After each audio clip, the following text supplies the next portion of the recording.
if it's a word that you haven't commonly used with that team, make sure you share your understanding. This is what this means to us. When I say this, this is what it means.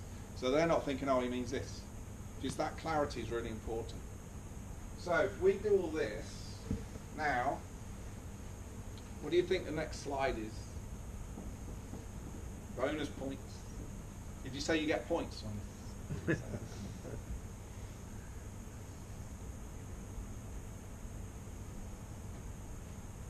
What changes? Nothing changes.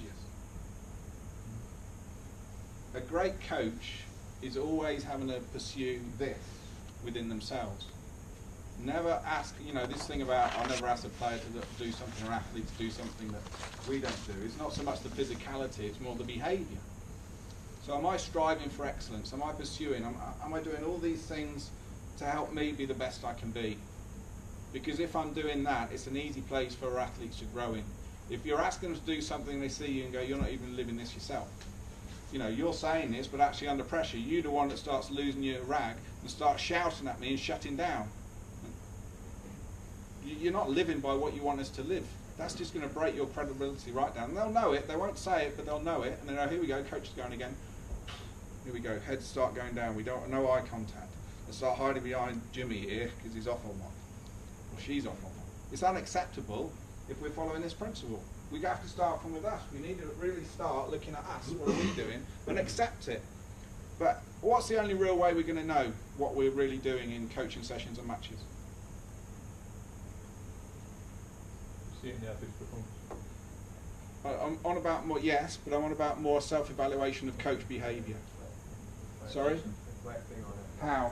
We watch it, we film it and record it. Yeah, so the best way to do it, and it's not just that, it's making sure that you film in training enough so you forget about it.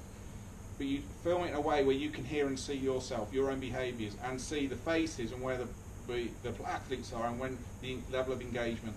Does the body language change? Do the same in matches, do the same in the timeouts. And then what you need to do is, on the video straight away, let it run, do what I call a hot review. So in the moment, self-reflect on how you think you are as a coach. So it's still in the moment then, and then when you're cool and calm, now watch the video back. Now if now what you're watching is different to your hot review on the film, then we're recognising actually that there's some disparity in my awareness in the moment. If it's accurate but it's still unacceptable, then we need to ask ourselves, right, I'm aware what I'm doing is unacceptable. What strategies have I got in place to change that? Because I'm already recognising it's unacceptable. And this is a key part here. How many of you have got assistant coaches? I know not all of you have. Or have a senior player where you go, actually, I've got a really strong relationship with this person, or someone in. Has somebody got one of those people, at least one, with them? Because that's the type of relationship role you need to develop. I think on Alan's podcast he shares, I'm not sure if it's this one, it's just on another one with US soccer, and he shares the fact that in one of the Euros he asked his players, all of them, and he didn't pick any, but he knew some were probably more common than others, he shared what's unacceptable and acceptable for him within his non-negotiables as a coach, and one of the things was his behaviour, especially in matches under pressure. So he asked them to say something to him and tap him on the shoulder if they felt he was falling unacceptable to what he'd pre-agreed with them. And I think it was in the semi-final or the final, one of the athletes did that to him, tapped him on the shoulder and said, Coach, just a recheck here, just what we agreed, you asked us to. Straight away that was a recheck for him. And he said it was one of the most powerful things he had. And it shows the relationship he built with that team he had.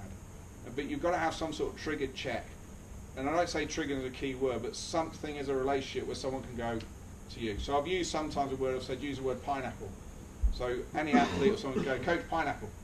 Now coach knows when he says pineapple it's because I'm starting to lose it, or I'm talking too much, whatever you've agreed is, when I say this, it's just reminding me. So okay, and then what does coach have to do? So it's on there. Accept. Accept it. Accept. Because they're helping you get better. They're doing it to help you get better. And this, for me, is critical within this whole journey. Because if we're not prepared to do this as our self-awareness to grow, this system won't work. Because what you'll attempt to do is stay the same, and it will be a freak situation if you are living this consciously every single day, by the way. There'll be elements you might do. But if you want to change and see value in this, if you're not doing this, you will not change. You'll be the same person trying to add tools. it's just not going to work. It has to be organic. You need to believe in it. It needs to be part of your value structure. It needs to be part of your behaviour. So under pressure, this becomes your behaviour. Not under pressure, you revert back to your old behaviours, and then you just shut the whole team down. The same as we don't want that within our athletes we're working with. Do we agree with that?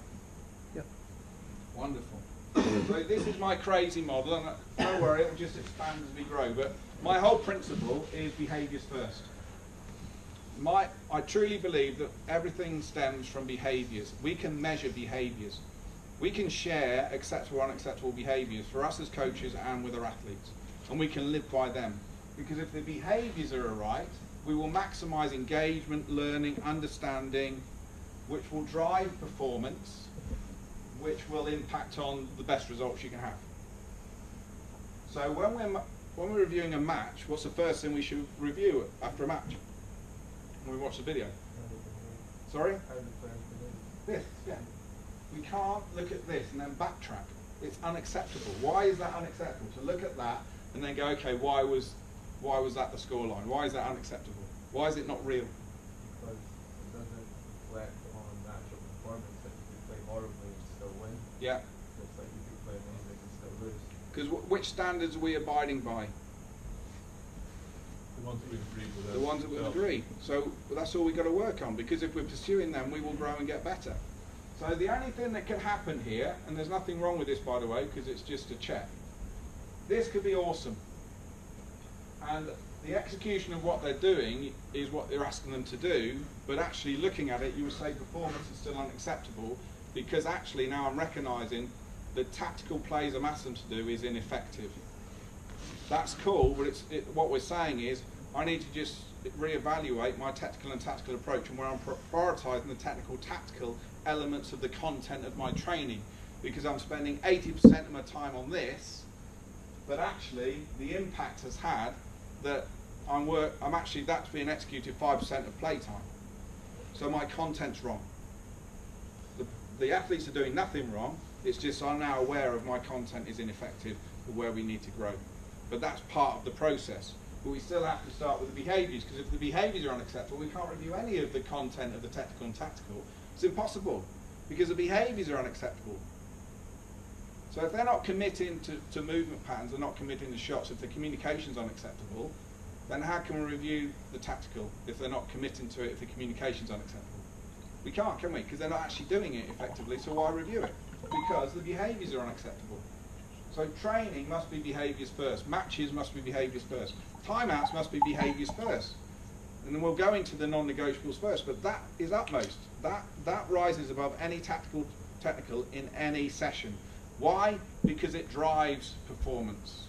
It drives learning of technical and tactical and competency of growth. It drives everything. How important is effective communication in basketball? Very important. How many of your teams are inconsistent at it?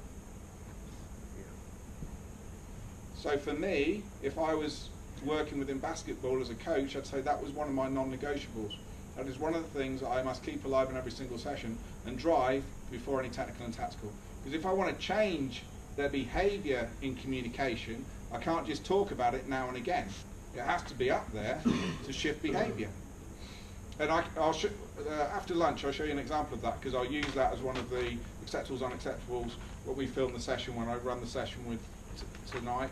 I'm going to start putting some live videos on from different sports where I'll film me doing that process, so you can see the shift in their behaviour, just in any players in any sport, just starting to drive the communication as a priority above the technical and tactical.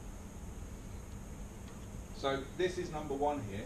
Here's the challenge though, we need to have a discussion to know what that looks like. We can't just say behaviour to our athletes, so we need to recognise how do we measure behaviour, what is effective behaviour, what is unacceptable within behaviours. Then we share, we set acceptables, unacceptables, and then we live by it. And you'll be amazed how quickly athlete behaviour will change. I'm talking in one session, within 10-15 minutes it will change. Will it regress? Definitely. But can you recheck it because you're keeping it alive? Definitely. Will it come up again? Definitely. Will it stay there longer? Definitely, within the first session, if you're following the principles. I can guarantee it, and you put any money on the table, give me any team, I will show you it, if you're using the principles. That's how powerful it can be. And when we're driving this actually accelerates. That's the truth. the less consistent we are here, when will it become inconsistent? What will make that inconsistent? Coach doesn't stay on top of it. Coach. Tries to do too much. Exactly. Coach will make this inconsistent because he will allow it to go on. Here's a great example. When people come in, the warm-up for me, as soon as they start doing something, is critical.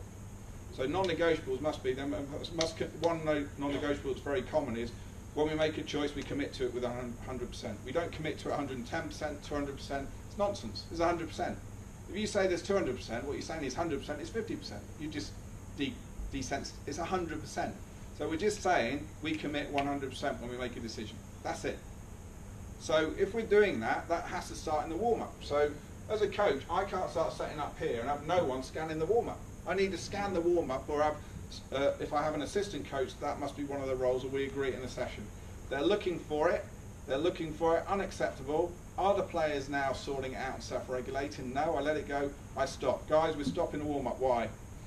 Remind me about commitment. Okay, give yourselves 10 seconds, we're starting again, off you go. Because if we allow them to be kind of doing it then, what are we saying now about our non-negotiables and about committing to being the best we can? What are we saying about all of this if they can kind of go through a warm-up and not commit to it? What are we actually saying? It's acceptable. Yeah, it's acceptable to be unacceptable. What also happens is throughout a session, say if you've agreed communication is one of your non-negotiables, we've agreed what unacceptable is, and then coach starts it off, and so the first few sessions it's awesome because coach is staying on it, players are starting to own it, and then 3 sessions time, coach is getting really involved in the technical and tactical, the comms is now unacceptable, coach says nothing. Players haven't picked it up, one player might say something but no one's really reacted to it, coach has let it go. Then 2-3 sessions and all of a sudden now coach is spotting and goes, come on, what's happening now with our communication? What do you think the athlete's going to be thinking about?